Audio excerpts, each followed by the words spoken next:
Bonjour tout le monde. Aujourd'hui, on va présenter une nouvelle partie des travaux pratiques. Donc la dernière fois, on a fait la première partie concernant les comparateurs. Maintenant, on va découvrir la deuxième partie des comparateurs à travers un comparateur hystérésis. D'abord, c'est quoi l'objectif de ce travail pratique? Premièrement, on va redéfinir le régime euh, linéaire et le régime non linéaire de l'amplificateur opérationnel. Ensuite, on va présenter théoriquement et pratiquement le comparateur, le fonctionnement du comparateur hystérésiste. On va commencer par la partie théorique et ensuite on va passer vers la partie pratique. Ensuite, on va présenter ici quelques rappels sur l'amplificateur opérationnel. Donc l'amplificateur opérationnel, le symbole il est comme suivant. Donc il contient 5 broches. La broche S, c'est la sortie de l'amplificateur opérationnel. Il y a aussi l'alimentation plus VCC qui va avoir la valeur plus 15 et l'alimentation moins VCC qui va avoir la valeur moins 15. Donc ici c'est plus 15 et moins VCC c'est moins 15. On a l'entrée non inverseuse et l'entrée inverseuse. Donc si j'applique une tension à l'entrée non inverseuse, donc l'amplificateur ne va pas alterner le signe de cette tension. Si j'applique la tension au niveau de l'entrée inverseuse, donc l'amplificateur opérationnel va alterner le signe du signal. Donc d'abord, c'est quoi l'amplificateur, le fonctionnement d'amplificateur opérationnel en régime non linéaire? Donc pour qu'on peut dire un amplificateur opérationnel fonctionne en régime linéaire, c'est que il doit avoir une réaction négative. C'est quoi une réaction négative? C'est que je dois faire un fil qui connecte la sortie avec l'entrée inverseuse, qui va donner l'effet de la régulation. Pour faire quoi? C'est pour avoir toujours epsilon, la tension au niveau des deux entrées, entre les deux entrées de l'amplificateur opérationnel, sera toujours une valeur nulle, va avoir toujours une valeur nulle. Et aussi, on doit avoir toujours comme quoi que Vs il est proportionnel à Ve. Donc c'est ça le fonctionnement de l'amplificateur opérationnel en régime linéaire. Dans le régime non linéaire, il n'y aura pas une réaction négative. Ça veut dire qu'il n'y aura pas un fil qui connecte la sortie avec l'entrée inverseuse. Et l'epsilon, ça veut dire la tension aux bornes des deux entrées de l'amplificateur opérationnel, il est toujours différente de 0. Dans ce cas-là, le Vs il n'est pas proportionnel à la tension d'entrée. C'est que si V plus il est inférieur à V moins, donc on aura Vs est égal moins Vsat. Moins Vsat ici, c'est la tension de saturation de l'amplificateur opérationnel. Et il prend toujours la valeur de l'alimentation, donc je vais avoir ici moins 15 volts. Ici, V+, il est supérieur à V-, donc dans ce cas-là, Vs est égal Vsat, ça veut dire plus Vcc, ça veut dire plus 15 volts.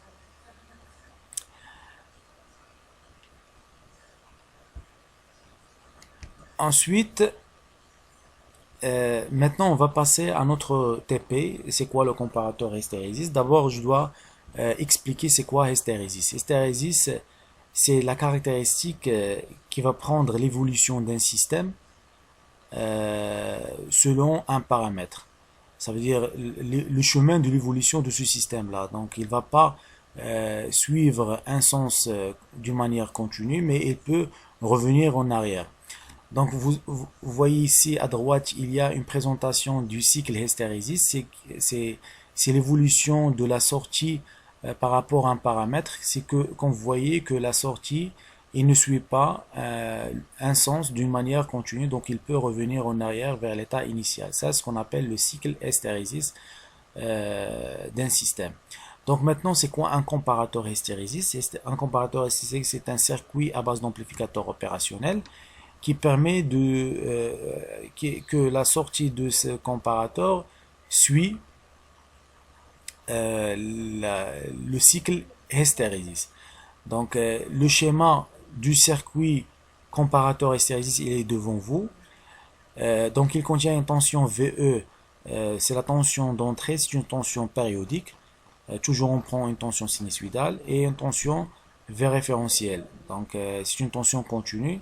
Et l'exemple qu'on va faire dans le cas pratique, on va prendre comme quoi que V référentiel est égal 0. Donc on va montrer théoriquement d'abord le cycle hystérésis qui va prendre la tension de sortie. Donc d'abord on doit trouver la formule mathématique de VA. Le VA c'est la tension dans l'entrée non inverseuse. Donc si j'applique la loi de Maille ici, dans cette maille là, donc vous aurez moins VS plus R2 fois I plus R1 fois I, parce que le courant qui traverse R2 c'est le même qui traverse R1, plus V référentiel. Donc si je veux faire sortir I, je vais avoir la formule suivante. Donc le I est égal VS moins V référentiel divisé sur R1 plus R2. Et nous avons aussi VA est égal RI plus V référentiel. Donc voilà la deuxième équation. Et je vais remplacer la première dans la deuxième. Et je vais obtenir VA en fonction de VS. Donc VS ici, on ne sait pas est-ce que est égal plus VSAT ou moins VSAT. Donc si par exemple je considère comme quoi que VE il est il est très supérieur à 0. Donc il est très supérieur à 0. Dans ce cas-là, il est très inférieur à 0. Il est très inférieur à 0. Dans ce cas-là, VA il est supérieur à VE. Dans ce cas-là, VA il est supérieur à VE, implique comme quoi que VA, la tension dans l'entrée non inverseuse, il est supérieur à la tension dans l'entrée inverseuse. Ici, c'est la tension non inverseuse supérieure à la tension appliquée à l'entrée inverseuse. Dans ce cas-là, c'est que VS va avoir plus VSAT, c'est-à-dire plus VCC. Donc, si j'augmente la valeur VE jusqu'à avoir VE, il va devenir supérieur à VA. Dans ce cas-là, VS va alterner à la valeur moins VSAT. Donc, il existe une valeur de VA. Il existe une valeur de VA que la tension VE va atteindre si on l'augmente. Donc, j'augmente VE jusqu'à avoir une valeur qui est égale à VA, dans laquelle le système va alterner vers moins VSAT. Donc cette valeur de VA, je le nomme V1, qui est égale, même formule qu'on a trouvée avant, sauf dans ce cas, je vais remplacer VS par VSAT. Deuxième cas, si VE il est très grande, dans ce cas VE il est supérieur à VA, implique comme quoi que VA est inférieur à VB, ça veut dire la tension appliquée à l'entrée non inverseuse, il est inférieur à la tension appliquée à l'entrée non ici c'est la tension appliquée à l'entrée non inverseuse inférieure à la tension appliquée à l'entrée inverseuse. Dans ce cas-là, je vais avoir VS est égal moins VSAT. Si on réduit la valeur de VE pour atteindre une valeur de VE, il est inférieur à VA, dans ce cas, VS va alterner pour avoir la valeur plus VSAT, ça veut dire plus 15 volts. Donc, il existe une valeur de VA que la tension VE va atteindre si on commence à réduire la valeur de VE. Donc, je vais commencer à réduire la tension de VE jusqu'à VE va avoir une valeur qui est égale à VA. VA, mais bien sûr, je vais prendre VA est égal, même formule qu'on a trouvée avant, sauf dans ce cas-là, je vais remplacer VS par moins VSAT. J'ai fait une erreur ici, c'est moins VSAT. Donc, que je vais nommer cette valeur de VA par V2. Donc ici, si on présente VS en fonction de VE, donc si VE il est très inférieur, nous avons ici en rouge, comme quoi que VS est égal plus VSAT. À un certain moment, j'augmente VE, VS va alterner vers moins VSAT quand VE va atteindre la valeur V1.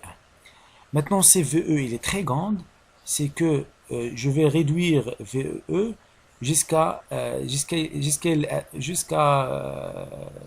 atteindre la valeur V2, et dans ce cas-là, VS va alterner vers plus V7. Donc c'est ça le chronogramme.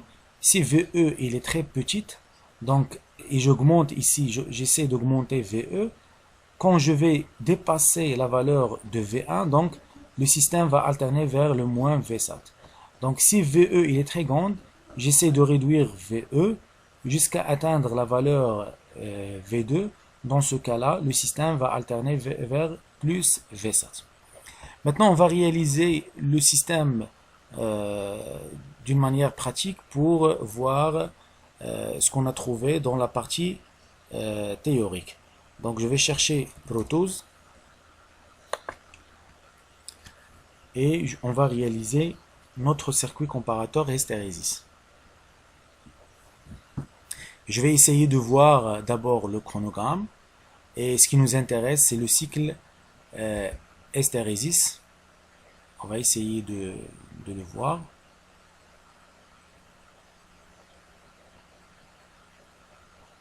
Donc j'attends l'ouverture du breadboard pour mettre les composants nécessaires.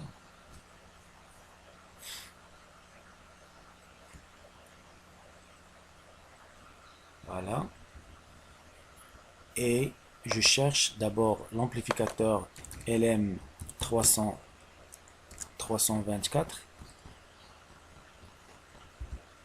Ensuite, résistance. Je vais chercher la résistance sélectionnée par défaut, elle est là. Et je vais réaliser le circuit. D'abord, je commence par l'amplificateur opérationnel. Je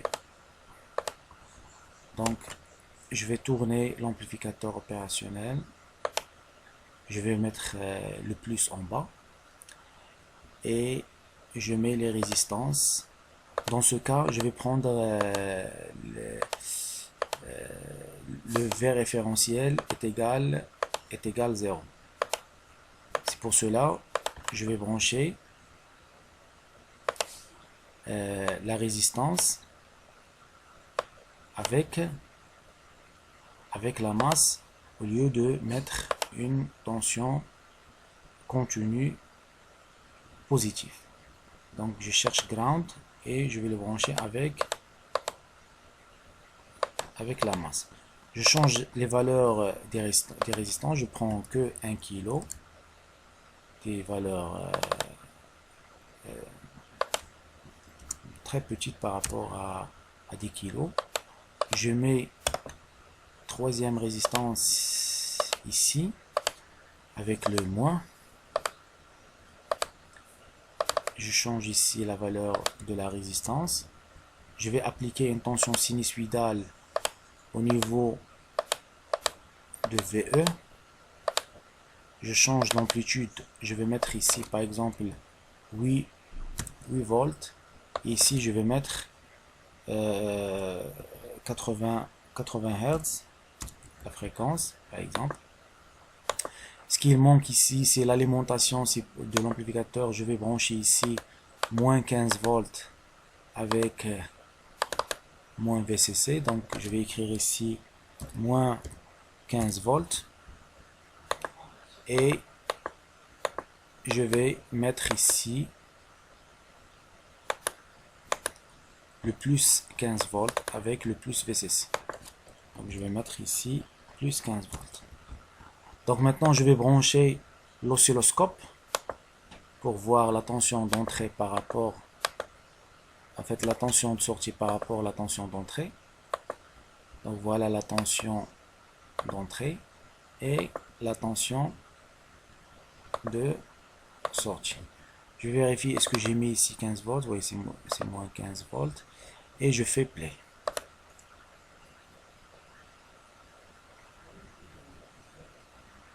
Voilà le chronogramme. Donc, pour bien voir le cycle hystérésis, donc dans ce cas-là, je vais projeter sur VS, d'ailleurs je vais voir VS en fonction de VE. Donc voilà, ça c'est le cycle hystérésis.